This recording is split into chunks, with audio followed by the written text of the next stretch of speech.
예, 그럼 양지월 변호사와 함께 오늘 판결의 의미 자세히 짚어보겠습니다. 예, 변호사님 나오셔서 감사합니다. 안녕하세요.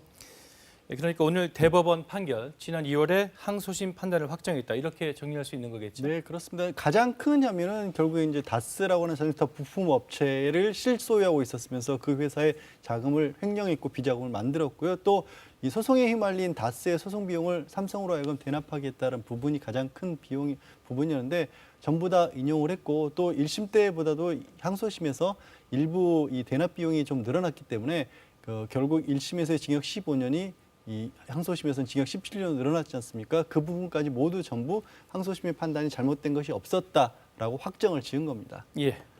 예, 다스는 누구 것이냐 이 논란이 불거진 게 과거 한나라당 대선 후보 경선 때부터였는데 이 전 대통령은 당시 이렇게 주장했습니다. 온갖 음해에 시달렸습니다. 여러분 이거 다 거짓말인 걸 아시죠? 여러분 언제부터 한 방에 간다 그러더니 그 한 방에 어디 갔습니까? 예, 하지만 이미 2년 전 1심에서부터 법원의 판결은 달랐습니다. 피고인이 다스 실소유자이고 비자금 조성을 지시하였다는 사실이 넉넉하게 인정됩니다.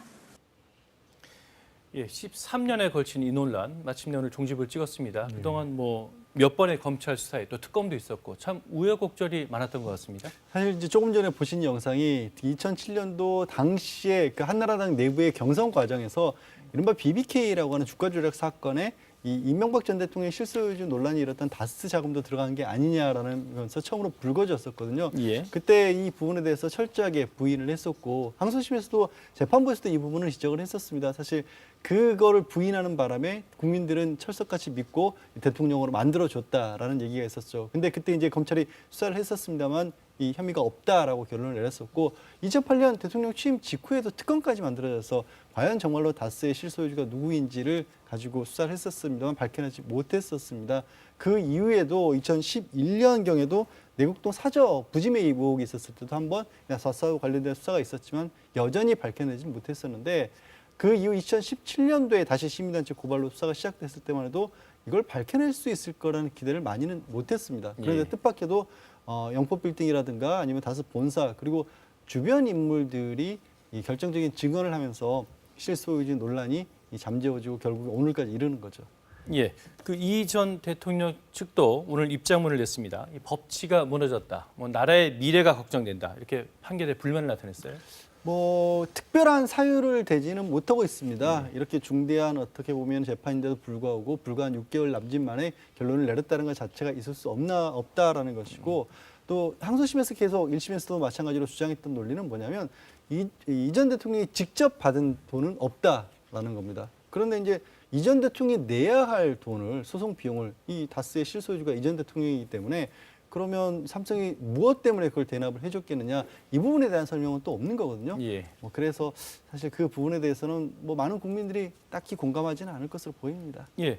그런데 재심까지 또 언급을 했습니다. 예. 어떻게 보십니까? 유죄가 확정됐기 때문에 재심이라고 하는 것은 그야말로 억울하게 어찌 보면은 유죄 확정 판결을 받은 사람들이 다시 한번 재판을 할 수 있는 방법이긴 합니다만 예. 이게 되려면 이 어떻게 보면은 어떤 강력 사건에서 진범이 따로 잡혔다거나 전혀 발견되지 못했던 새로운 증거가 나왔을 때 이게 아주 예외적으로 인정되는 것인데 사건 자체의 성격상 이게 단순 폭력이라든가 이런 강력 사건이 아니지 않습니까? 예. 다스의 실소유주가 누구냐는 부분에 대해서 어떤 걸로 이걸 번복할 수 있었을까? 이거는 사실 그러니까 돈의 흐름을 결국엔 따라가서 검찰이 입증한 거거든요. 이 부분을 뒤집기는 사실상 어려울 것으로 보입니다. 예, 그렇군요. 어쨌든 그 실형이 확정됐으니까 다시 이제 수감돼야 할 처지가 됐습니다. 네. 다음 주 월요일 날 얘기가 나오고 있죠? 네, 그렇습니다. 원래는 이제 대한민국 같은 경우에는 이 형의 집행도 검찰이 담당하고 있기 때문에 검찰에서 준비를 하고 있었습니다. 근데 네. 원칙적으로 형이 확정될 때 바로 소환을 하도록 하겠습니다만 예외를 두고 있는 게 치료 목적 등이 있었을 경우에는 3일간의 유예를 둘 수 있도록 하거든요. 예. 근데 이 전 대통령 같은 경우는 내일 마침 이제 병원 치료도 예정이 돼 있었다고 하고요. 또 중간에 이제 휴일이 끼었기 때문에 다음 달 2일까지로 연장을 한다라고 합니다. 예. 그런데 말이죠. 이 재수감 되기도 전인데 벌써부터 이 특별 사면 얘기가 한켠에서 나오고 있어요? 특별사면 얘기가 나온다라고 하는 것 자체가 음. 아까 뭐 잠깐 말씀하셨던 재심 같은 건 가능성이 없다. 예. 노려볼 수 있는 것 자체는 이제 사면밖에는 이제 뭐 사회로 복귀할 수 있는 가능성이 없다라는 거죠. 예. 고령이기 때문에 뭐 형을 제대로 정확히 다 어떻게 보면 복역을 한다면 40을 훌쩍 넘긴 그런 나이에 풀려날 수 있지 않습니까? 그래서 현실적으로 기댈 수 있는 부분이 특별사면밖에 없다라고 지금 뭐 생각을 하는 것으로 보입니다. 그 이제 실형을 확정받은 네 번째 전직 대통령이 된 거죠. 우리 현대사에 또 한 번 안타까운 역사로 또 남게 됐습니다. 그렇습니다. 이제 박근혜 전 대통령 같은 경우에는 이제 주요 사건은 아직 대부분에 있습니다만은 이제 그 선거 개입과 관련된 부분은 확정이 돼 있기 때문에 말씀하신 것처럼 네 번째고요. 이제 이 전 대통령 같은 경우에는 이 구속 기간 1년을 거의 채웠기 때문에 실형 실제 복역 기간은 16년 정도인데 16년이요. 예, 국민 입장에서 봤었을 때는 이게 부패와 관련된 부분 아니겠습니까? 그런 부분들이 다시는 이런 모습을 보고 싶지 않다라는 생각들을 아마 많이들 하시지 않을까 싶습니다. 예, 오늘 말씀 여기까지 듣겠습니다. 감사합니다. 네, 고맙습니다.